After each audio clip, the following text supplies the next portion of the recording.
Hey guys, so I am really determined to continue Vlogmas right now. Right now I want to go to sleep. I don't want to be doing this video, to be quite honest. I did want to make this video for you guys. I kind of lied on what I was doing this weekend. I actually did go to Goat Canyon today, hence why I'm tired, ready to go to bed.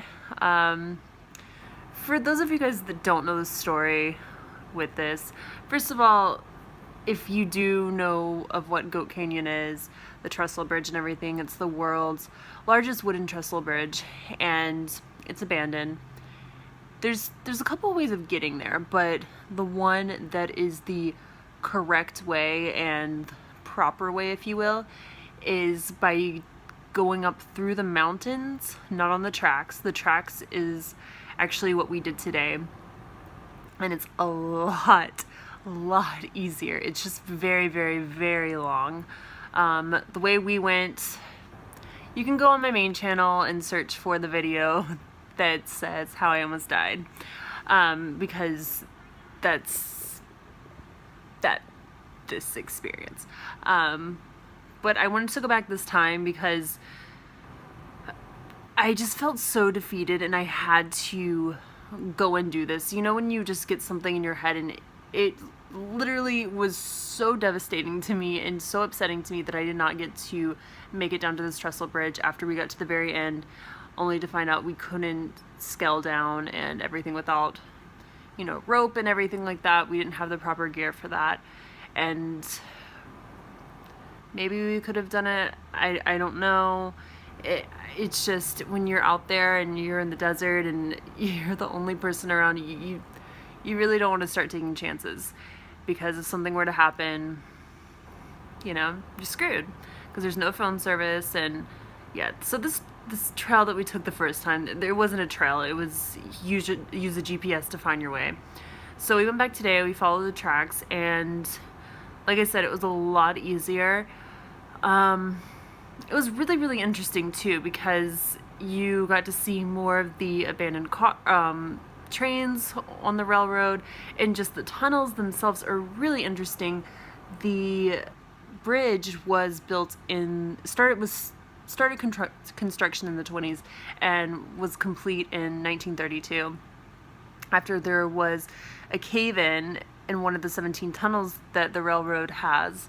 So that's why they completed this bridge.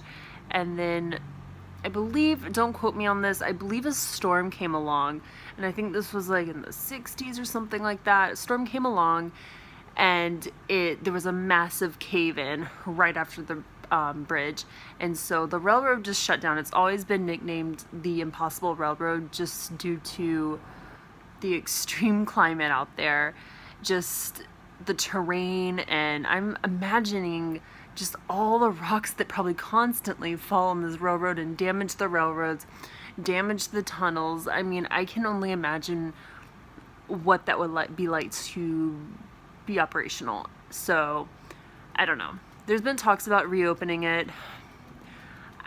I honestly, I don't know. Some of these, can I be honest with you guys, some of these articles that I read, I feel like it's just to discourage people from going out there, which,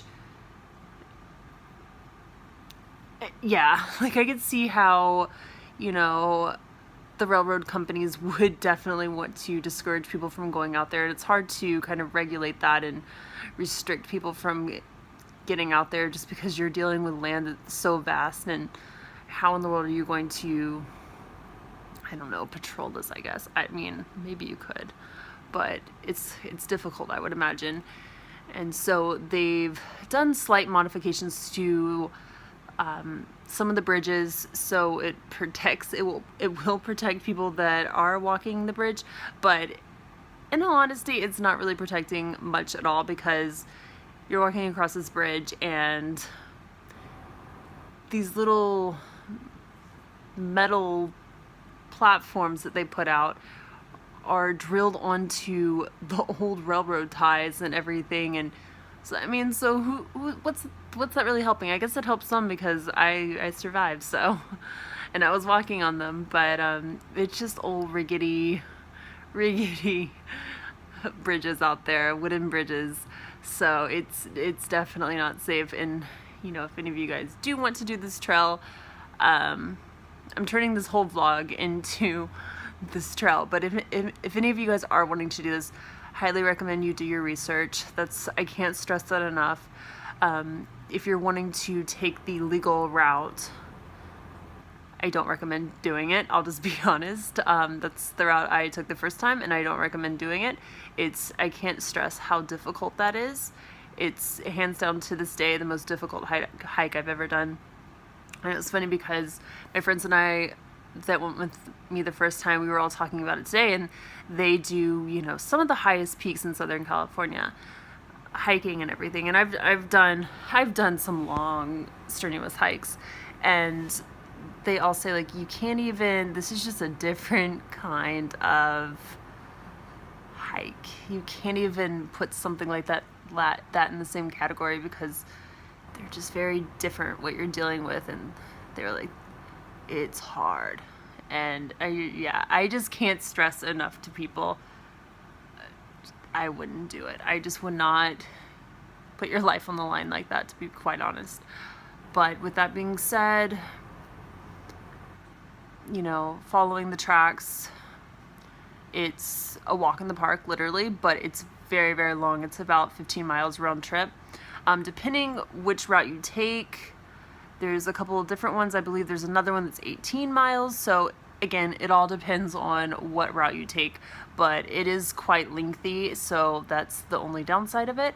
But yeah, anyways, hope you guys like this little briefing on Goat Canyon Trestle Bridge. I've been wanting to go there for some very, very, very long time, and I'm just really excited that I got to do that. Hopefully, if they do restore this railroad, it'll be awesome to say that I got to walk across Goat Canyon Trestle Bridge before it was torn down, whatever. So anyways, hope everyone had a wonderful Saturday, and I guess I'll see you sometime tomorrow for tomorrow's vlog.